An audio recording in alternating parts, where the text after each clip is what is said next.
Hello guys, അപ്പം നമ്മളിന്ന് IQ ടെസ്റ്റാണ് നടത്താൻ പോണത്. കുറച്ച് ബുദ്ധിയുള്ളവർക്ക് നടക്കുള്ളൂ, എന്നെ പോലെയുള്ള കുറെ ബുദ്ധിമാനാണ് എനിക്ക്.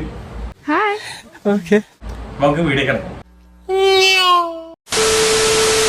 എന്റെ വീട്ടിൽ ഒരു മോഷണം നടന്നിരിക്കുന്നു എന്നൊരു യുവതി പോലീസിനെ വിളിച്ചു പറഞ്ഞു. പോലീസ് ഉടൻ തന്നെ സംഭവ സ്ഥലത്ത് എത്തിയപ്പോൾ ഒരു യുവതിയെ ബന്ധിച്ച് നിലത്തിട്ടിരിക്കുന്നതാണ് കാണുന്നത്. ആ യുവതിയുടെ മുറി ആകെ അലങ്കോലമായി കിടക്കുന്നു. പോലീസിനോട് യുവതി കിടന്ന കിടപ്പിൽ തന്നെ പറഞ്ഞു, ഞാൻ എന്റെ ബെഡിൽ കിടക്കുകയായിരുന്നു. ഒരു കള്ളൻ പെട്ടെന്ന് മുറിയിലേക്ക് വരികയും എന്നെ അവൻ തള്ളി താഴെയിട്ടു. അതിനുശേഷം ഈ കയർ ഉപയോഗിച്ച് അവൻ എന്നെ കെട്ടിവരിഞ്ഞിട്ടു. അതിനുശേഷം എന്റെ വിലപിടിപ്പുള്ള രത്നാഭരണങ്ങളെല്ലാം അവൻ കട്ടുകൊണ്ടുപോയി. ഭാഗ്യവശാൽ ഞാൻ അതെല്ലാം ഇൻഷുറൻസ് ചെയ്തിരുന്നു.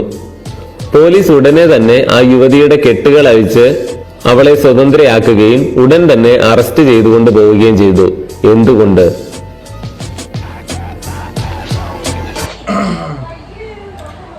അപ്പൊ പറയണത്, ഒരു വീട്ടിലൊരു സ്ത്രീയുടെ വീട് എന്താണ് കള്ളന്മാര് കട്ടുന്നാണ്. എന്നിട്ട് ആ പെണ്ണിനെ കയർ കൊണ്ട് കെട്ടിയിട്ടു. ഇപ്പൊ ഈ പെണ്ണ് പറഞ്ഞു എന്താണ് സ്വർണ്ണാഭരണങ്ങളൊക്കെ എടുത്തു കൊണ്ടേ എന്താണ് പോയി കള്ളന്മാര്. അപ്പൊ തന്നെ പറഞ്ഞു ഇത്രേ അവളുടെ സ്വർണ്ണ ഇൻഷുറൻസിൽ ആയിരുന്നു, അങ്ങോട്ട് കുഴപ്പമില്ലാതെ.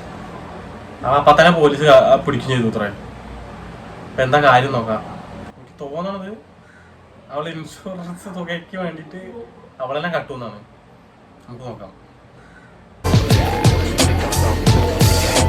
പോലീസ് വരുമ്പോൾ യുവതിയെ ബന്ധിച്ചിട്ടിരിക്കുകയാണ്. പിന്നെ എങ്ങനെയാണ് പോലീസിനെ വിളിച്ച് ഈ യുവതി വീട്ടിൽ മോഷണം നടന്നിരിക്കുന്നു എന്ന് പറയുന്നത്?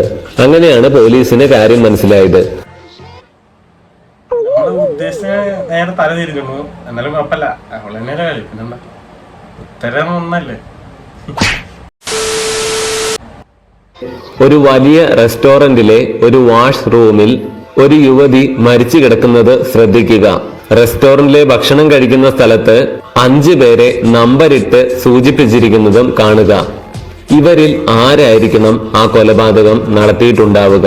ചിത്രം നോക്കി മനസ്സിലാക്കുക. അപ്പോ ആ വാഷ്റൂമിൽ ഒരു പെണ്ണ് അത്താർക്കുണ്ട്. അപ്പൊ ഈ നമ്പർ ഇട്ടിട്ടുണ്ട് 1 2 3 4 5. അപ്പൊ 5 പേരിൽ ആരാണ് കൊന്നെന്നാണ് പറയുന്നത്, അത് ചോദിക്കണത്.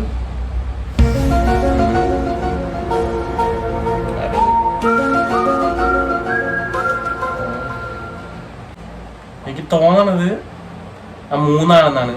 കാരണം അവരുടെ പ്ലേറ്റിലൊരു തേങ്ങയില്ല, ബാഗിലാണെങ്കിൽ എന്തോ തുറന്നിട്ടിട്ടുണ്ട്.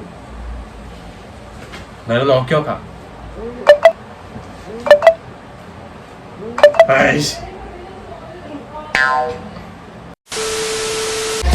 കൊലപാതകം നടത്തിയിരിക്കുന്നത് 4-ാം നമ്പറിലുള്ള വ്യക്തിയാണ്. ഒരു മൽപ്പിടുത്തം നടന്ന ലക്ഷണങ്ങൾ അയാളുടെ വസ്ത്രധാരണത്തിൽ നിന്നും മനസ്സിലാക്കാൻ സാധിക്കും. തന്നെയുമല്ല, അയാളുടെ ടേബിളിൽ ഒരു കത്തിയുടെ അസാന്നിധ്യമുണ്ട്.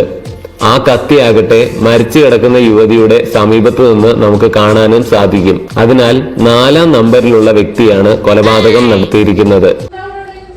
എന്തായാലും അതിൽ തോറ്റുപോയി. നമ്മൾ അടുത്തേക്ക് പിടിക്കാം.